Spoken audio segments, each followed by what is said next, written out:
Hello friends, आज हम बात करेंगे बेतवा नदी के बारे में। दोस्तों, हम पिछले वीडियो में 2-3 वीडियो में लगातार हम नदियों के बारे में डिस्कशन कर रहे हैं। तो उसमें आज हम डिस्कशन कर रहे हैं बेतवा नदी के बारे में।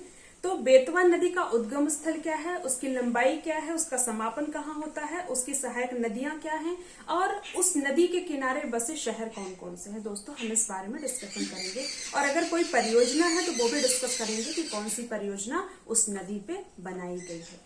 तो दोस्तों, मध्य प्रदेश में प्रदूषण के आधार पर अगर देखा जाए तो बेतवा को मध्य प्रदेश की गंगा कहते हैं। किस आधार पे दोस्तों कहते हैं मध्य प्रदेश की गंगा? वैसे तो जनरली मध्य प्रदेश की गंगा नर्मदा नदी को कहा गया है पवित्रता के बेसिस पे। पवित्रता के आधार पे अगर देखा जाए तो नर्मदा नदी को बोला गया है मध्य प्रदेश की गंगा, और वहीं प्रदूषण बेसिस पे देखा जाए दोस्तों तो बेतवा को मध्य प्रदेश की गंगा कहा गया है। नेक्स्ट दोस्तों देखेंगे इसका उद्गम स्थल क्या है। तो बेतवा नदी दोस्तों मध्य प्रदेश के रायसेन जिले के कुबरा नामक गांव से निकली हुई है। कुबरा ग्राम का एक जो भी पहाड़ी इलाका होगा वहां से ये निकली हुई है। इसका उद्गम स्थल है दोस्तों बेतवा का क्या है, मध्य प्रदेश के रायसेन के कुबरा ग्राम से ये निकली हुई है। इसकी लंबाई देखें तो 480 किलोमीटर है दोस्तों। 480 यानी 480 किलोमीटर इसकी लंबाई है टोटल। इसकी सहायक नदियां बीना, धसान और सिंधु हैं दोस्तों। बीना, धसान और सिंधु इसकी बेतवा की सहायक नदी है। नेक्स्ट है बेतवा के किनारे बसे हुए शहर कौन कौन से हैं। तो ओरछा है, सांची है, विदिशा है, गुना है और भोजपुर है। ये 5 शहर हैं जो बेतवा नदी के किनारे बसे हुए शहर है दोस्तों। नेक्स्ट है बेतवा नदी की परियोजनाएं। इस पे कौन कौन सी परियोजनाएं हैं। तो दोस्तों माता टीला परियोजना है, माता टीला परियोजना, राजघाट परियोजना, रानी लक्ष्मीबाई परियोजना और भांडेल परियोजना। दोस्तों इस पे 4 परियोजनाएं बनाई गई हैं। एक तो माता टीला परियोजना, दूसरा राजघाट परियोजना, तीसरा रानी लक्ष्मीबाई परियोजना और चौथी परियोजना है भांडेल परियोजना। नेक्स्ट दोस्तों हम देखेंगे, हालांकि ये उत्तर प्रदेश और मध्य प्रदेश की चारों परियोजनाएं हैं, ये संयुक्त परियोजनाएं हैं। दोस्तों अवसान इसका कहाँ होता है, ये समापन कहाँ होता है इस नदी का, बेतवा नदी का? तो उत्तर दिशा की ओर बहते हुए बेतवा नदी हमीरपुर के निकट यमुना नदी में जाके मिल जाती है। दोस्तों ये यमुना नदी में मिलती है, ये नदी जो है यमुना नदी में मिलती है।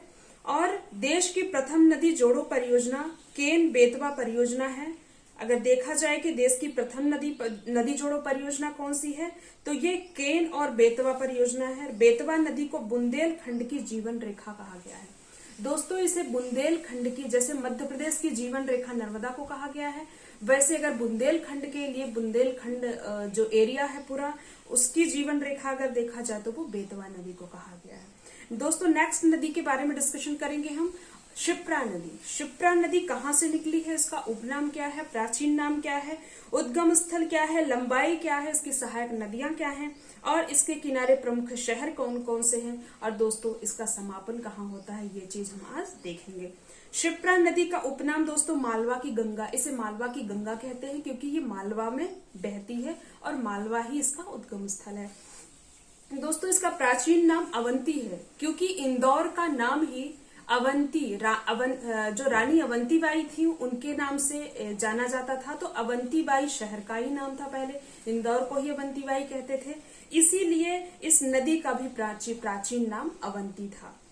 दोस्तों नेक्स्ट देखेंगे उद्गम स्थल इसका कहाँ से हुआ। तो क्षिप्रा नदी का जो उद्गम स्थल है वो इंदौर के निकट एक काकरी बर्डी पहाड़ी है, वहां से इसका उद्गम स्थल होता है या इसका उद्गम स्थल वहां पे है। कहाँ? इंदौर की काकरी बर्डी पहाड़ी से।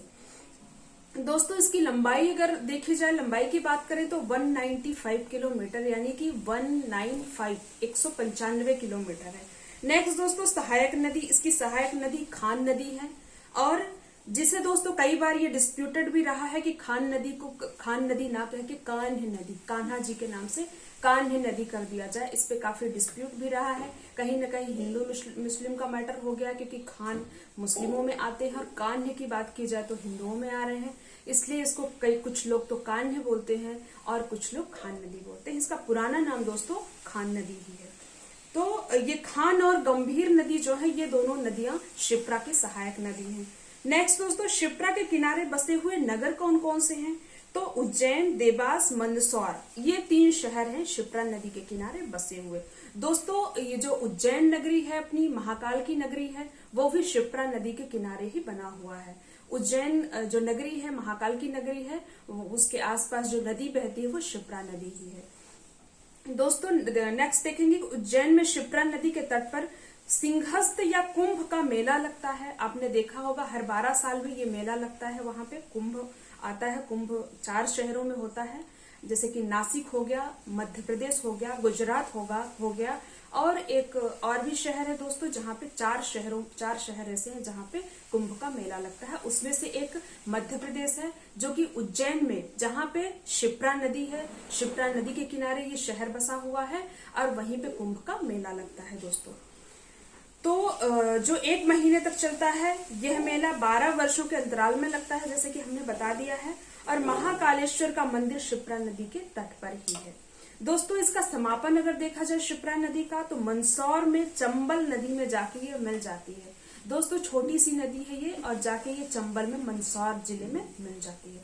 ओके दोस्तों, आज के वीडियो में इतना ही। नेक्स्ट वीडियो में हम और भी नदियां बची हुई हैं उसके बारे में डिस्कशन करेंगे। अगर कोई क्वेरी है तो आप कमेंट बॉक्स पे हमें जरूर कमेंट करके बताएं और अगर मेरा वीडियो आपको पसंद आता है तो लाइक, शेयर एंड सब्सक्राइब करना ना भूलें।